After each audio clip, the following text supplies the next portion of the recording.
microphone on after we do prayer time, for privacy issues or whatever. In your Bible tonight, we're back in the book of Daniel.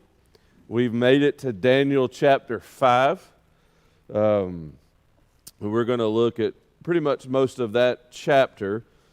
One of my favorites, I guess, to look at in all of the Bible is this chapter. But really, the book of Daniel. See, the thing is, man, the Old Testament really is, I don't know if I'd say it's underrated. It is, though, probably. I've been in churches where nothing was ever preached outside of Matthew, Mark, Luke, and John, and maybe Acts. And I know there's a lot of value in that. And I never thought I would be the guy that would get a degree in Old Testament.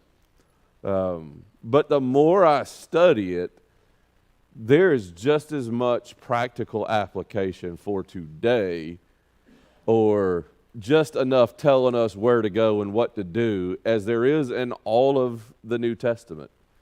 For example, like the book of Ephesians is really good.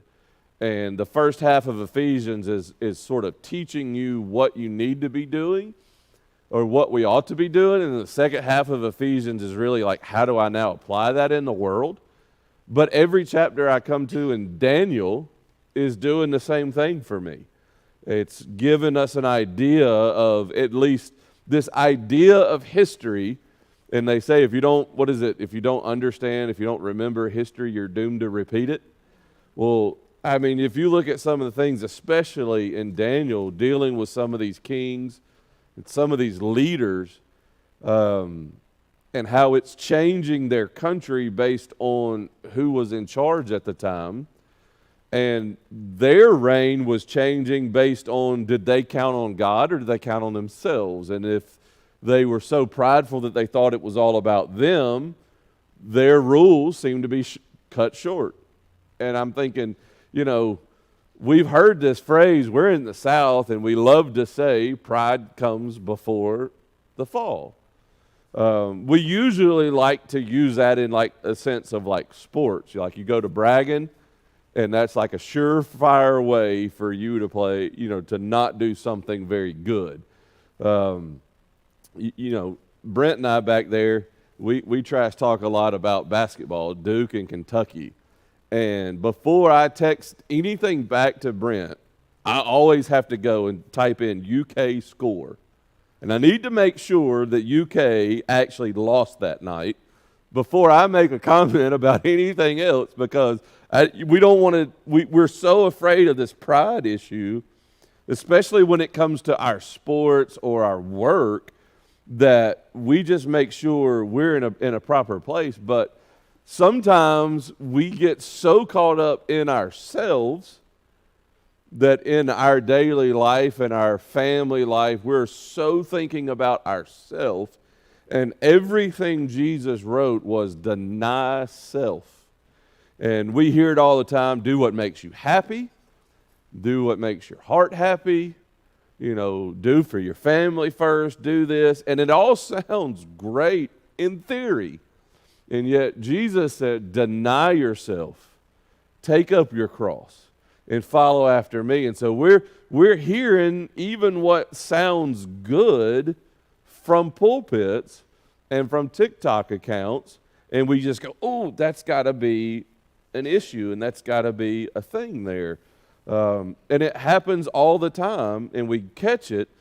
But maybe the thing that changes our life the most is us come to a place where we humble ourselves and we get ourselves in the type of place that God needs us to be. And that's what we're going to begin to see in Daniel chapter 5 tonight. If you remember, we've had dreams that have been discovered and discussed. I thought it was super, super interesting, just remembering how many times Daniel was asked to interpret a dream that he had not had, that a king had, and the king didn't want to tell him what the dream was, but wanted Daniel to interpret it. Sometimes that's the way some of you ladies text. my wife especially, she'll send a text and I'm like, what are you talking about? Because there's no context to it. And I usually make the comment, what are you talking about? And then she'll get mad at me and somehow I'm the villain at the end of it. Daniel somehow got through it without being the villain. This one alters because now there is going to be a supernatural event that's going to take place that I promise you, if it happened tonight, we would all kind of go, huh? So Daniel chapter 5, King Belshazzar gave a great banquet for 1,000 of his nobles, and he drank wine with them. While Belshazzar was drinking his wine, he gave orders to bring in the gold and silver goblets that Nebuchadnezzar, his father, had taken from the temple in Jerusalem, so that the king and his nobles, his wives, concubines, might drink from them. So they brought in the gold goblets that had been taken from the temple of God in Jerusalem, and the king and his nobles, his wives, and his concubines drank from them. As they drank wine, they praised the little g gods of gold and silver, of bronze, iron, wood, and stone. Suddenly, though, the fingers of a human hand appeared and wrote on the plaster of the wall near the lampstand in the royal palace, and the king watched the hand as it wrote. His face turned pale, and he was so frightened that his legs became weak and his knees were knocking. And I don't blame him. I mean, I believe literally in the Bible. And so imagine if a finger just kind of showed up right there and started writing. Nearly every horror movie on TV or show has something to do with blood being written on a wall, and it just messes with everybody's brain. And that's what's happening here. There was Belshazzar is obviously not a great king in the eyes of the Lord. Very into self, very into indulgences, very into partying, just having a good time. When they took Jerusalem, not only did they take Daniel, or not only did they take all those guys, but took certain things out of the temple that were consecrated to the Lord, that were considered holy. And then he uses them in a party atmosphere. And then if the dreams that the other guys were having weren't bad enough, now there's handwriting on a wall. Verse 7 continues, the king summoned the enchanters, astrologers, and diviners. And then he said to these wise men of Babylon, whoever reads this writing and tells me what it means will be clothed in purple and have a gold chain placed around his neck, and he will be made the third highest ruler in the kingdom. And all the king's wise men came in, but they could not read the writing or tell the king what it meant. So King Belshazzar became even more terrified, and his face grew pale, and his nobles were baffled. The queen, hearing the voices of the king and the nobles, came into the banquet hall and exclaimed, "May the king live forever. Don't be alarmed. Don't look so pale. There is a man in your kingdom who has the spirit of the holy gods in him. In the time of your father, he was found to have insight and intelligence and wisdom like that of the gods. And your father, King Nebuchadnezzar, appointed him chief of all the magicians, enchanters, astrologers, and diviners. He did this because Daniel, whom the king called Belteshazzar, was found to have a keen mind and knowledge and understanding, explain riddles and solve difficult problems. Call for Daniel, and he will tell you what the writing meant." So Daniel's reputation precedes him. They know there's just this still strong dependence on the magicians, the soothsayers, all those people that can come up with stuff off the wall. Again, they fail. And to me, that's right in line with what our country does and what we do, we tend to go right quick to the Oprahs of the world and the Joel Osteens in the world and make me feel good, and we neglect the Daniels who's going to tell you the truth. It may not be fancy, and it may not be what you want to hear, but they're going to straight up tell you the truth, and that's what preceded him. Again, probably at this point, the wisest individual in the room was yet again the wife. And so just take that as a compliment. I tell my wife all the time, like, you are, like, sometimes I know the right answer, but you're wise into telling me how to proceed with the right answer. And sometimes the right answer is the right answer. You just need to say it a little differently. And again, the queen does that on this occasion. And so what's happening here, Belshazzar has reigned in Babylon after Nebuchadnezzar. He takes and drinks wine from the vessels that were taken in the temple. There's like this big, massive party of worship, and they're worshiping heathen gods. And all of a sudden now you got this hand that's writing on the wall. And we haven't quite got yet to what he tells us the handwriting on the wall is, but at least the preceding reputation of Daniel was go find Daniel and he'll make some sense out of this. He has, as they say it, the mind or the spirit of the holy gods in him. Probably your translation or your text might be a little g God. And so I think it took a long time, but Nebuchadnezzar eventually got to an understanding that God is in control, the big G God is in control, and whatever I do, I've made a whole bunch of mistakes, but he finally got into a place where he said, that's the guy. Well, obviously, they didn't learn from history. History begins to repeat itself again. Now, Belshazzar's in control. He's reigning. And again, the very first thing is, let's go back to the diviners, go back to the magicians, go back to these supposed wise men. And it just, man, it cycles right over itself. And we find ourselves right back in the same place. Well, so the story goes on in verse 13. So Daniel was brought before the king, and the king said to him, are you Daniel, one of the exiles my father, the king, brought from Judah? I have heard that the spirit of the gods is in you, and that you have insight, intelligence, and outstanding wisdom.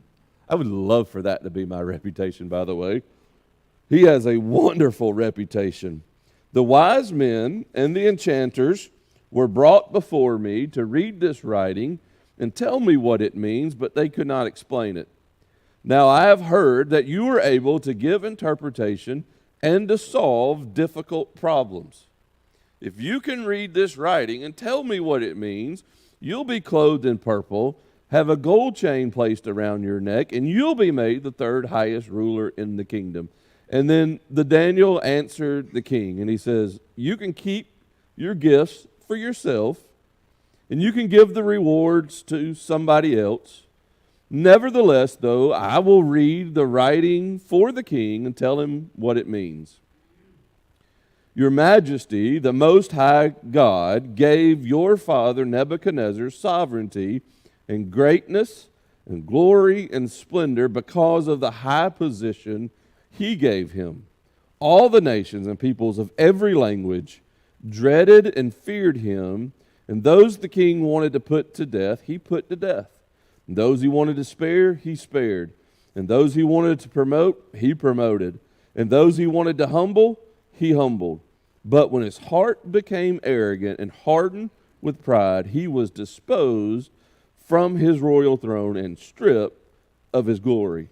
He was driven away from people and given the mind of an animal. He lived with the wild donkeys, and he ate grass like the ox, and his body was drenched with the dew of heaven, until he acknowledged that the Most High God is sovereign over all kingdoms on earth, and he sets them over any one he wishes.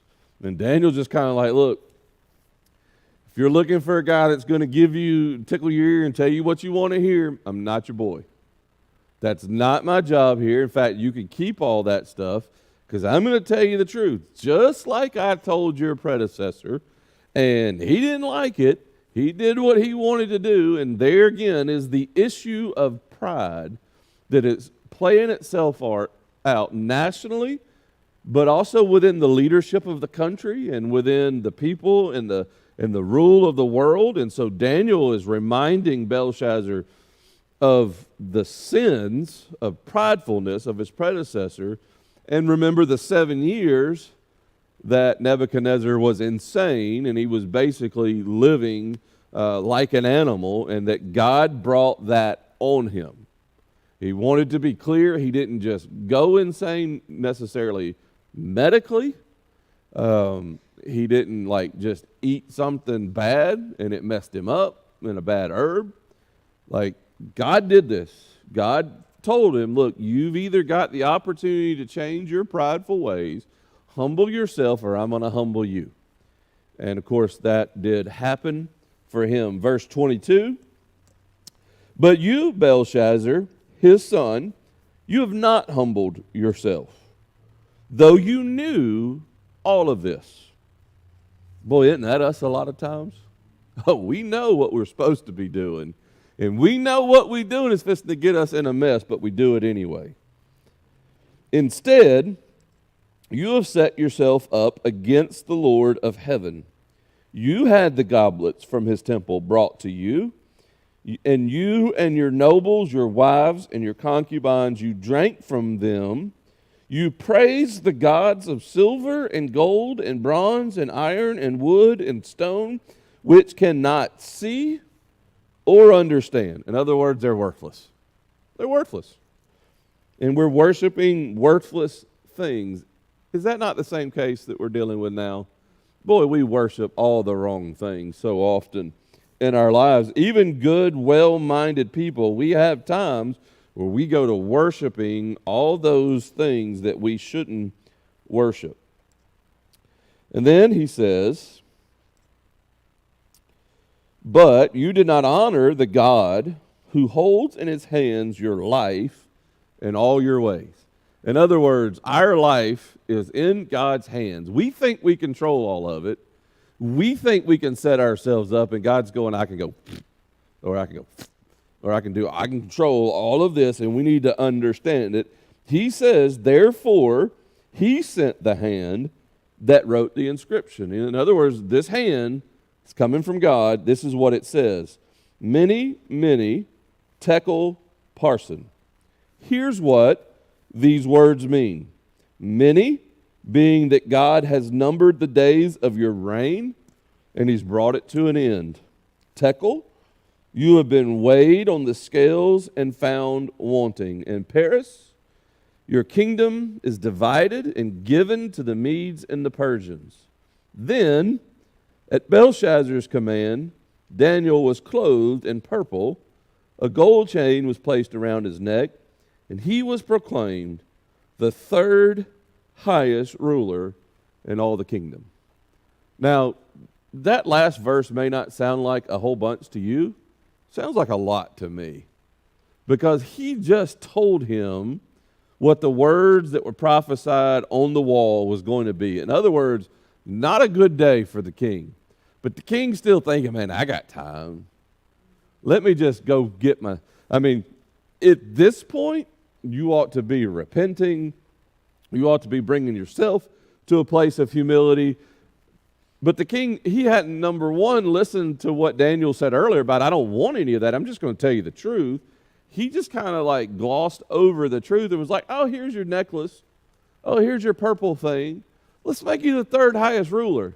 Which really what's going to matter when God deposes of him and his country's divided up? It's not going to matter. And he's still at this place where he's like, I just not grasping it. That very night, Belshazzar, king of the Babylonians, was slain, and Darius the Mede took over the kingdom at the age of 62. That very night, he was killed. And Darius, the ruler of the Medo-Persian Empire, became emperor of the world. Now, let's think about this. The words on the wall are the words, Mene or many. I'm a Southern boy. I pronounce them the way Southern boys pronounce them, and that's many tekel upharsin. Okay? Those walls. Words were actually very common words of the day at an auction. And so at an auction, a mina or mina, which is where we get that first word, was 50 shekels.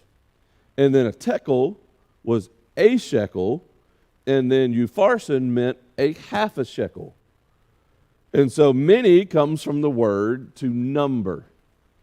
And then Daniel interpreted this twice repeated word to mean that God has numbered your kingdom, and because it's now twice, he says he has now finished it. So if it was just many one time, M-E-N-E, it would have been a reference to the fact that you've got time. But by repeating it twice, that makes a whole. Two halves makes that whole. And he says, your king, God has numbered your kingdom, and you're finished it. In other words, your days are numbered and it's at the end. Like, you ain't got a long time to figure this out. You don't have too much time to deal with this. Now, tekel refers to the weight of a shekel. And so we would get at that from the word to weigh. And so Daniel took this interpretation to mean that you've been weighed in the balances. Like back in those days, you would have something on, and you would get on the scale and they needed to balance. His was out of balance. You've been found wanting. In other words, Daniel is saying to him that these words mean you aren't worth as much as you think you are. And I wonder sometimes in our own country and in our political system, we obviously have people that we are for and we're against. But doesn't it just kind of seem like a lot of us, whether in our companies or in politics, sometimes we get to thinking, man, we're worth a whole lot more than we really are. You know, look, I'm a Trump fan as they get.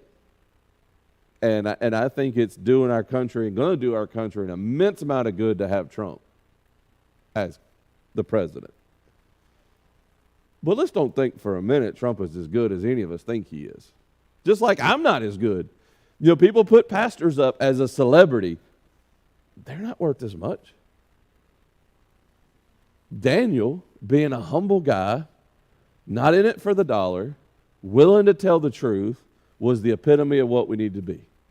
And so sometimes when we get to getting ourselves and go, man, this can't happen without me. The world ain't going to go round without me. And what would y'all do if I wasn't here kind of thing? When we start getting in that mindset, then that's what we begin to see. And so he says, man, you're not as worth as much as you pretend you are. And if you think about it, it's exactly what Belteshazzar is doing. He was thinking he's higher than God. Let's just go ahead and use the goblets and all the stuff that we conquered and we took, and we're going to use it in a party in which we're going to celebrate false gods. And then he was told, like, your days are numbered and they're up. And he's like, all right, man, let's have a celebration. Let's put the purple robe on you, the necklace around you. Let's make you the third highest ruler. The third highest ruler of what? You have nothing left. Upharsin is the plural word of the word peres, which means to divide. And so as the shekel's weight was divided in half, Daniel interpreted the dream to say that your kingdom has been divided, or at the very least separated from you and given to the Medes and the Persians. Now, I don't know if Daniel really knew that he was going to be slain as much as Daniel just knew you're not about to be king anymore. And so they were separated, and it gives us over to those Medes and Persians, and they rule. Now, there's some ways we need to apply this to our life that I think that we can figure out. Number one is I think God can use common, ordinary words to proclaim spiritual messages. Or in other words, think of it as a Christian. We need to look for God's handwriting in the day-to-day circumstances of our life. Doesn't always mean that handwriting is going to be a warning, But sometimes God is very explicitly and very basically telling you where to go and what to do. It's whether or not we pay attention to the handwriting on the wall. We use that term a lot, and we say, you know, got to pay attention to handwriting on the wall. And that's one of those things that God can use, just some common, ordinary things. Southerners, man, we don't like to ask for help. But people give help, and we're like, oh, no, I don't know what to do. Take the help. It might be God's handwriting on the wall. We don't like that. I'll never forget this.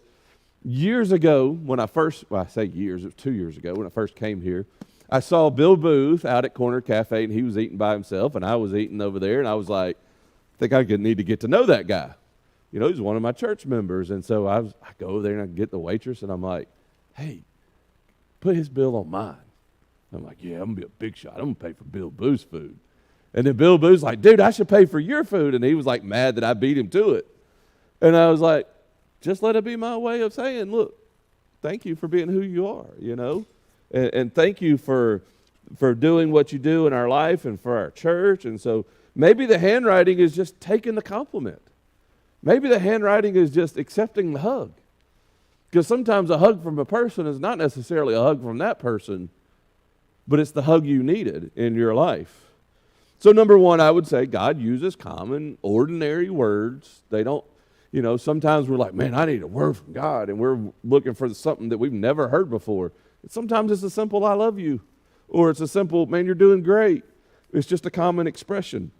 The second thing that I would say that we need to apply this is God has determined the number of days for each person and for each project, right? So that means I need to number my days to gain a heart of wisdom. Think about it. If our days were defined by our wisdom, that's what Daniel did.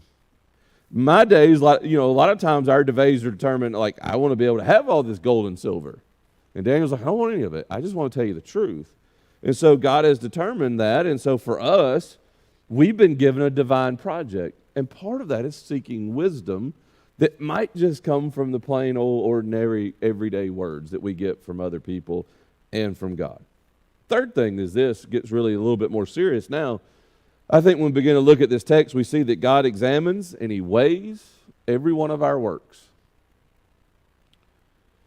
And so I need to use only gold, silver, and precious stones in my spiritual building.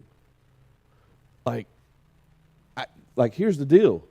We get salvation from grace alone. You're not going to earn it, and you're not going to buy it, and you're not going to be good enough to get it. And you're not going to be bad enough to lose it if you really got it. All right? But the Bible does teach us, we study this in the book of James, that as we grow in our spiritual life, there's more and more good works that are produced. So let's look at my works. Where's the good works? Where's the fruit? If you're like, man, I'm growing in my faith, where's the fruit? And some of us, we're going to go to the extreme, like, oh, there's not any fruit. But there's a ton of fruit. There's a lot of amazing things that is fruit in our life. And sometimes just making our kids want to go to church instead of having to drag them to church is spiritual fruit. Sometimes it's, man, I never read my Bible before, but I actually read it now. I don't always get everything that I read, but I'm reading it. There's all kinds of things. Bible doesn't say to be a Christian you have to be the most mature, wise person in the world, but we're working there, and we're moving ourselves in that direction. And so because of that, we recognize the fact that God judges righteously. He does. And he divides believers from unbelievers eternally. In other words, man, I need to thank the Lord that he took me, a sinner, gave me his righteousness. Because what I deserved was to rot in hell like the rest of those guys. What I deserve is when I die, a place called hell. But Jesus comes in and dies on a cross, makes a way, and he says, put your trust and your faith in me. I'll give you my righteousness, and you won't get what you deserve. And I don't know about you, but that's exactly what Belshazzar was not doing. He put it all on himself and said, it's all on me. I can do this. Even in the last couple of hours, he's like, yeah, let's go ahead and give you the reward. At the end of the day, though, man, the thing was to come back and say, you know what? I don't deserve any of this. Even when I'm failing, I don't even deserve to be that good. And so, especially on my best days, I don't deserve it. And it ain't got anything to do with me. It doesn't have anything to do with me. We see that. We see a lot of what Jesus is saying in the person of Daniel. Think about it. He realized where his authority was coming from and his power was coming from. And he had the opportunity to make a handsome profit off of doing God's work. But he said, you know what? I don't want anything because none of it's about me. Every page of Scripture, there's a picture of Jesus in it. And we begin to see that in Daniel's life and what he is known for. So what is it in my everyday life that I need to focus in on that makes me more and more like Daniel and more like Jesus? Because you know what Paul says the greatest testimony is to bring it back to the New Testament? Is that when people see you, they see Jesus. When we see Daniel, we see Jesus. How is it in my life that I am going to do such things to reflect Jesus to others? So that when my employees, they see me, they don't see me, but they see Jesus. Would they say that? When my kids look at me, they don't see Dad. They see a picture of Jesus. And we go, whoa, gosh, that's heavy. How can I ever get there? You can't unless Jesus does a work in your life. Then you got to let Jesus do the work in your life. Father, tonight, I think that's probably the prayer of all of our hearts, is that you would do a work in our life where we wouldn't be so about self. We would be about others. We would be about our families. We would be about our neighbors. That we would be about God's business. And so, Lord, don't let us be the Belshazzar in the story.